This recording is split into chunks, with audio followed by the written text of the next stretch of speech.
Hey VC Jeff, back again. Uh, yeah, it's just about time to do another another video. So yeah, went a little crazy lately. Just been on a little bit of a buying little splurge of late on some records. So yeah, I don't know. I got quite the backhaul now. I have to get through. Anyway, gonna show some news in yeah, maybe a few revisits. So I've seen this before and I regret not buying it when it was a little bit better price, but I did find a really clean copy. Ultimate Spinach. I guess this one's self-titled. This I think their second one. This is the original Gatefold. This one's been like a VC darling last few years. Probably because of Dan. I haven't seen his videos lately. So Dots and Loops get some videos out. So pretty classic original pressing as far as I know. So pretty classic. Um, yes, psych around that 67, 68 sweet spot. Awesome. Highly recommend that one. Not a perfect album like a lot of psych albums of the period, but I'd throw it like a 4.5-ish. Like a pretty solid stuff. I might give a little slight edge to their first album, but I've seen this one a couple times. I've not seen their first one in the wild ever, really. So, one of these days. But yeah, found that really clean. Couldn't leave it. This one, pretty interesting listen. See if I can get it to focus. This is, I guess it's pronounced Phew, Phew, Phew. She was from Japanese band Aunt Sally. So avant-garde. I mean, yeah, it's on like a clear vinyl. I don't think it's like Coke bottle or anything like that. Inner sleeve. So yeah, I'll pull out. But yeah, it's just like on clear vinyl. So yeah, this one I ended up getting it for free because it was like an Amazon order because they had a couple of copies left or one copy left. I got it. The back was slashed, but the inner sleeve was fine. So like I complained about it, they just zeroed it out. So all happy, I guess. So I guess that's a fairly I think it's a fairly small pressing. Probably wouldn't bother repress buying another copy, but yeah, and again, not quite a 5, but maybe a 4.5 there. Um, if you like Aunt Sally, you probably like this one. So yeah, so very much on that avant-garde, a little less structured, just looking like Bonnie Anderson or something. But Bonnie Anderson, Laurie Anderson, whatever. I'm like out of it. Barely talking tonight. But yeah, she came out of that kind of early experimental new wavy scene in Tokyo. I believe she was out of Tokyo or Osaka. I don't know. There was a scene in both places. I want to say she was out of the Tokyo scene. But anyway, definitely very much in that avant-garde. Definitely not for everybody.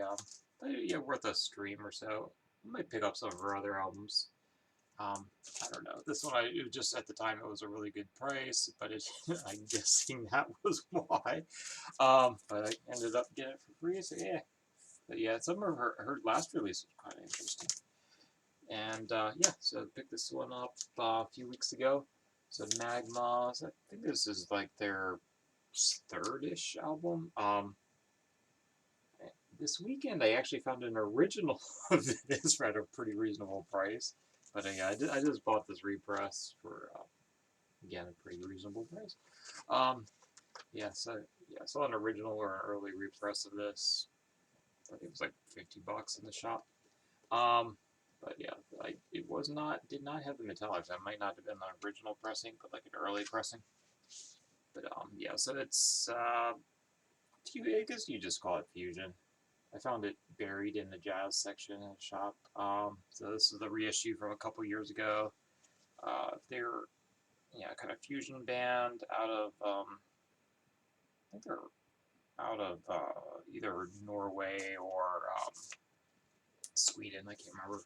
Circa 70s. So you got that that krautrock influence in there, but this is a little more in the jazzy. Think oh, what's his name? Oh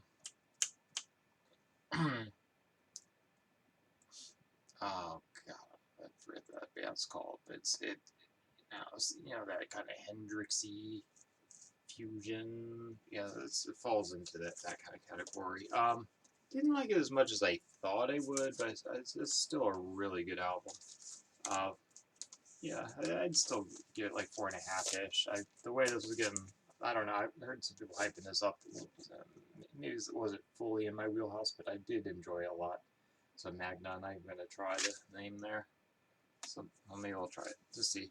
Mechatic Destructive Commandos. I guess Disrupting Destruction Commando. Command Destruct. I don't know. James Bond's stuff there. Yeah, I've revisited this comp. So I guess it's what, 3 or 4. Yeah, they squeeze like basically 3 EPs on here. So this is an original UK pressing. So Vaseline's, all the stuff and more.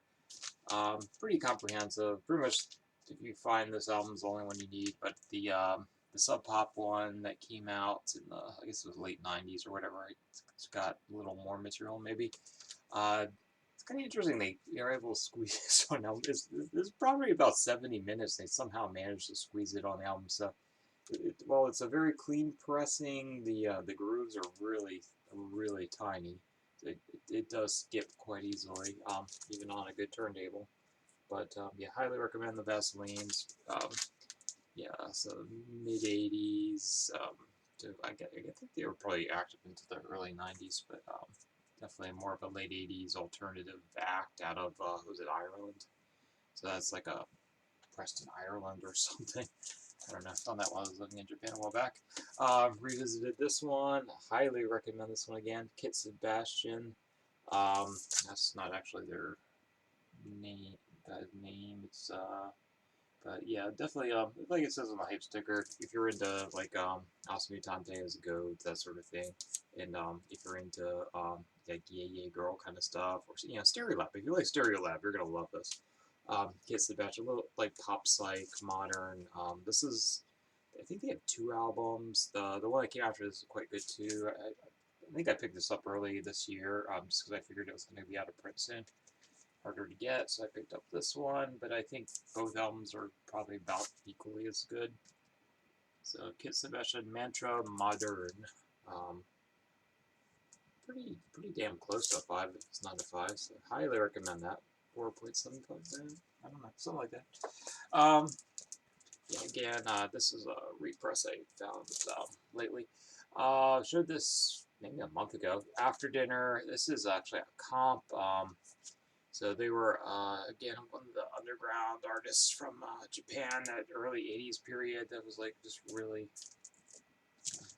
had a lot of really cool stuff going on. So this is their output from '82 to '85. I don't know if it's 100% of their material, but it's their main body of material. So I believe this has their full, he released like a mini LP and like at least 1 7-inch. So this basically combines all that material into their studio output anyway. There is like a live version of this too, I think. But yeah, again, highly recommended if you're into like kind of the weirder avant-garde stuff.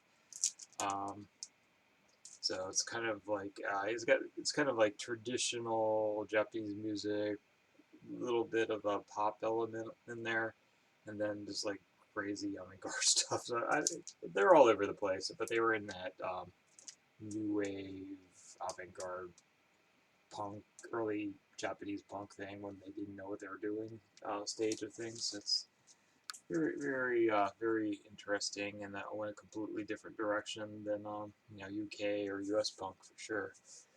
And then just try a few CDs. Just I don't know. I think it's gonna be kind of rainy next couple of days. I have a feeling I'll stay home and got a rather big stack of new stuff I haven't even listened to. So give this one another listen. This is Fern Night, Fern like the plant, and Night with a K. This was on VHF. I'm not sure if this. I think this does have a vinyl pressing. I'm not 100%. But I would describe it as post folk. They kind of belong to that kind of John Fahey school of folk, where it's a little more avant-garde on the side of it. But it's the usual. Let's fight the. Kind of belongs to that kind of mystical Ren Fair end of folk, but little more post rocky at the same time, if that makes sense. So I feel like John Fahey, you don't mind a little folk in it. Yeah, highly recommend this one. Maybe not quite a 5, but at least a 4.5 is quite good. Oh yeah, pretty much everything on the stack's quite solid. I don't have the cover on this one because I picked up a promo copy, but this is, yeah, they basically had another album I wanted, and I was just like, yeah, whatever. I'll just print out I think it's a black and white photo anyway or something. I was going to print out a copy later. But Russian Circles, Geneva, arguably their best album. But yeah, I've been kind of on that post-rock kind of kick recently. This is definitely one of my favorites. This is 2009. They're still going strong. They're like Mogwai or whatever. I don't think they have any bad albums. They're all at least a 4. But yeah, this is one of my favorites. Highly recommend it. So Sean, I know you'd absolutely love this album if you haven't heard it. So highly recommend this one. Russian Circles, Geneva, if you're into that kind of post rock stuff. You like Mogwai or you like I don't know. I think they're contemporary. Some of this newer Swans material, that sort of thing. It's right up your alley, Sean, and probably a few other people too. They never quite get as heavy as say something like Rodan, but they're more in the chill end of things. And then I did sample quite a bit of Helen Money. I ended up buying Atomic. So thank you, Steve, for that recommendation. Very much up my alley here. This one, again, very very much in that avant-garde. So she's a cellist, and then she's just running it through a ton of pedals or whatever. It's a lot of processing. So not what you'd expect from a cello. Yeah, again, very the avant-garde. If you like, it's actually very similar to the Russian Circles kind of thing, post-rock. This post-rock with the cello. And then she has some pretty good accompaniment on this one too. This is on Thrill Jockey. So she's on cello and piano, which is heavily modulated. Modular synthesizer with another fellow, electronics programming, drums, and harp. So it's not as harsh as some of her more doomy stuff. So very accessible. Of all the stuff I streamed so far of her output, this has been my favorite. Yeah, I think there was a vinyl pressing of this, but yeah, I don't know. But they kind of like post-rocky kind of stuff. I kind of gravitate a little more towards CD anyway, because it kind of benefits with that cleaner sound. Anyway, that's what I got for you guys this week. So, yeah, I don't know. I'm just gonna hit the sack pretty soon because it's been a kind of a long, busy week. So take care, guys, and I'll probably have a pretty big stack by this weekend. Let's see. Chill. Later. Whatever. I don't know what I'm talking about.